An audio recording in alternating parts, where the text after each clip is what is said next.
Ichika was the only male student in the new academic year at Infinite Stratos Academy, and for him, the first day of school felt overwhelming and nerve-wracking.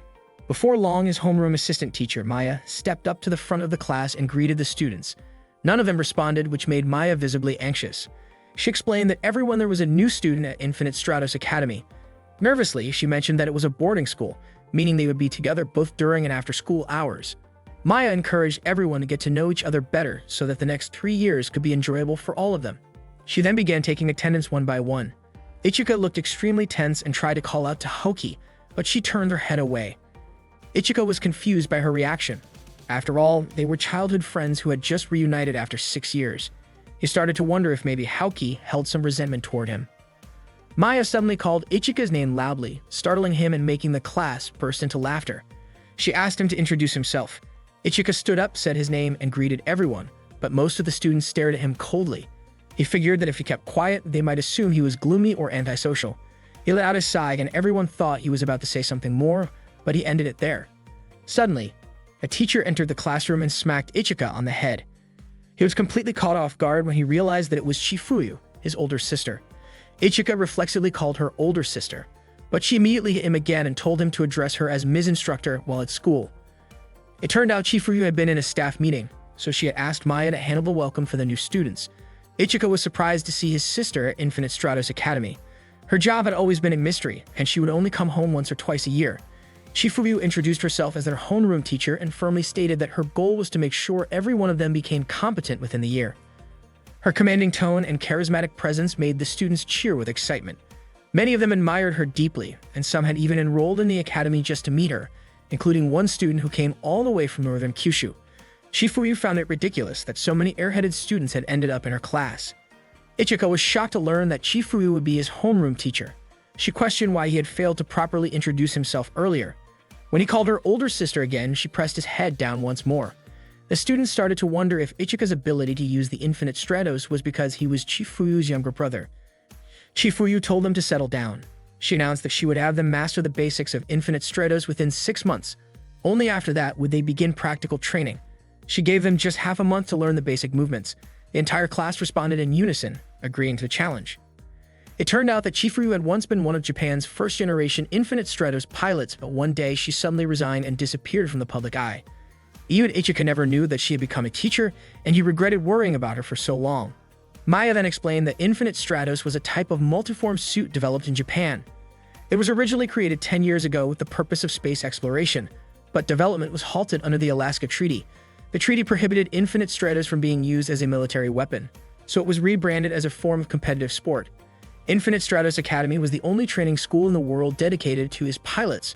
Students from all over the globe gathered there to learn how to pilot the suits. Technically, only females could operate the Infinite Stratos, and Ichika was the sole exception, the only male in the world capable of using it. During the break, the students kept watching Ichika, curious about the only boy in the world who could operate an Infinite Stratos. Ichika felt uncomfortable and wished someone would come save him. Suddenly, Haoki approached and asked him to step outside the classroom. Ichika asked if there was something she wanted to tell him, especially since they had not seen each other in 6 years. Haoki looked really nervous. Ichika then congratulated her for winning the national kendo tournament.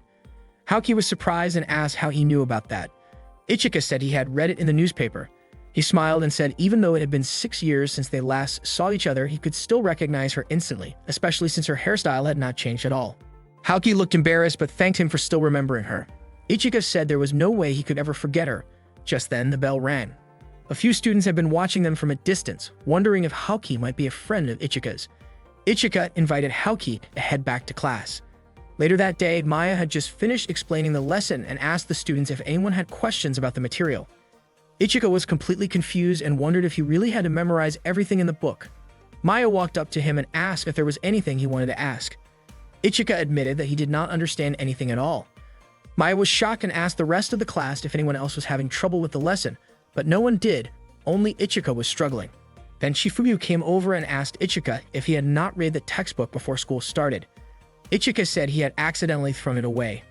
Chifuyu slapped him and told him she would give him another copy, but he had to memorize the entire book within a week. Ichika obviously protested, but Chifuyu firmly insisted. During the next break, a girl named Cecilia approached Ichika. Charlotte was surprised by how Ichika responded. It came off as a bit rude. Ichika admitted that he did not recognize Cecilia.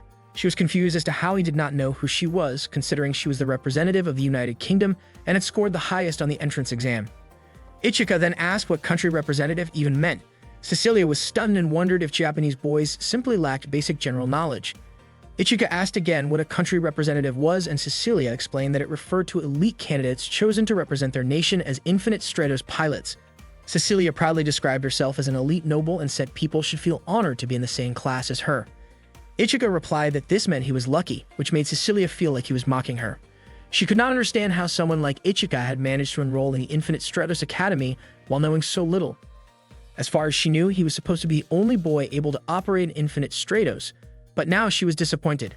Cecilia claimed she was generous, so if there was anything Ichika did not understand, she would teach him, as long as he was willing to ask her nicely. She also boasted that she was the only candidate who had defeated her examiner during the entrance exam. Ichika said that he too had defeated his examiner. Cecilia was stunned, unable to believe it. Ichika explained that the examiner charged straight at him, so he dodged, and the examiner ended up crashing into a wall and stopped moving. Cecilia was not having it. She could not accept that Ichika had defeated the examiner after all. She believed she was the only one who had ever done that. Just then, the school bell rang. Cecilia left but said she would continue their conversation another time. Classes ended for the day, and Ichika headed to his dorm room. When he opened the door, he suddenly heard a girl's voice from the bathroom. It turned out to be his roommate, who said she hoped they would get along. The girl had just finished showering and was wearing only a towel. Ichika was shocked to see Haoki in the room. She was extremely embarrassed and quickly tried to cover herself. She asked why Ichika was in her room, and he said he had been assigned to that room too. He had no idea Haoki would be his roommate. Haoki immediately grabbed her kendo stick and attacked him. She even stabbed it through the door as Ichika tried to close it. Ichika wondered if she was trying to kill him. He would have been seriously hurt if he had not dodged. The commotion drew the attention of other students, and soon a crowd had gathered outside the room. They didn't expect that Ichika's room would be located there. Ichika himself was shocked to see the girls dressed so revealingly. He pleaded with Haoki to open the door and let him in. Haoki stepped out of the room and told Ichika to hurry and get inside. Once inside, she asked Ichika to explain why they were assigned to the same room, even though boys and girls had been separated by beds since the age of 7. Ichika said that kind of rule was outdated, but he admitted that sharing a room after the age of 15 could definitely be an issue. Haoki then asked what exactly Ichika was hoping to gain from sharing a room with her. Ichika responded that he wasn't that foolish. Hearing that, Haoki pointed her kendo sword at him and called him an idiot. Ichika tried to block the kendo stick, clearly scared by Haoki's intense expression. Their friends watching from the doorway felt a little sorry for Haoki. Eventually, she ended her attack and quickly closed the door. She told Ichika that they probably needed to set some boundaries since they would be sharing a room. Haoki set up a bath schedule. She would bathe from 7 to 8, and Ichika could use the bathroom from 8 to 9. Ichika said he preferred to shower earlier. Haoki asked if Ichika expected her to stay sweaty after kendo practice. He pointed out that the kendo club had showers too, but Haoki insisted that she couldn't relax unless she used her own bathroom. Ichika mentioned that home bathrooms were definitely more comfortable than school ones, then realized their room didn't even have a toilet. Haoki explained that the toilets were at the end of the hallway. When Ichika commented that the school was full of female students, Haoki immediately brandished her kendo stick again. She knew exactly what kind of thought Ichika was having. Not wanting to back down, Ichika picked up a kendo stick to defend himself. But to his surprise, Haoki's bra had gotten caught on the tip of his kendo. Embarrassed, Haoki quickly grabbed it back. Ichika, completely innocent, commented that he hadn't realized she wore a bra. Flustered and humiliated, Haoki hit him out of frustration. The next morning at the cafeteria, Ichika and Haoki were having breakfast together. Ichika asked how long Haoki was planning to stay mad at him. She denied being upset, but Ichika pointed out that she looked clearly annoyed. While they were eating, some girls at another table were whispering about how Ichika was the younger brother of Chifuryu. Haoki grew irritated when Ichika casually mentioned her childhood nickname. Soon after, 3 girls approached and asked if they could sit beside Ichika. He welcomed them. Their names were Nagi, Yuko, and Hane. They looked excited to sit next to him. Haoki commented on how much food Ichika was eating. In contrast, Ichika noticed how small the girls' portions were and asked if it was okay for girls to eat so little for breakfast. The 3 of them smiled and admitted they preferred to save room for snacks. After finishing her breakfast, Haoki quickly left.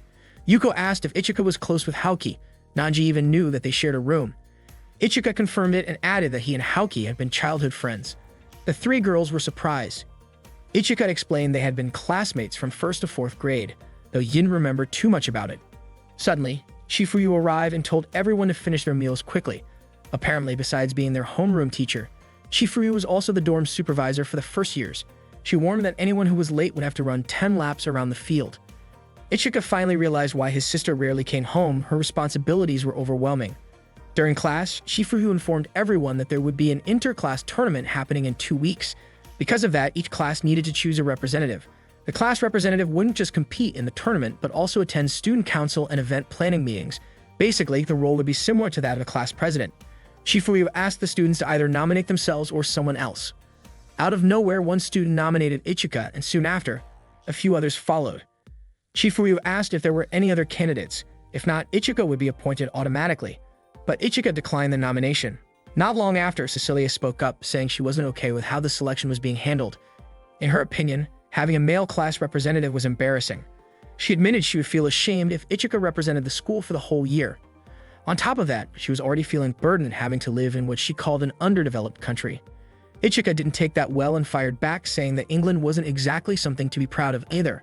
According to him, the only thing England would win was a global competition for disgusting food. Cecilia disagreed and said England had plenty of delicious dishes. She got irritated that Ichika was insulting her country. Eventually, Cecilia challenged Ichika to a match and Ichika accepted. Cecilia warned him that if he threw the match on purpose, she'd make him her servant. Ichika then asked how much of a handicap he should give her. That made everyone laugh. They were surprised by how serious Ichika seemed, especially since many believed that men only had the upper hand until Infinite Stratos units were invented. Cecilia mocked Ichika, calling him a funny Japanese guy. One of the students suggested that he ask for a handicap, but Ichika said a man never takes back his word. Chifuryu then stepped in and scheduled the match between Ichika and Cecilia for Monday in Arena 3. She told both of them to get ready.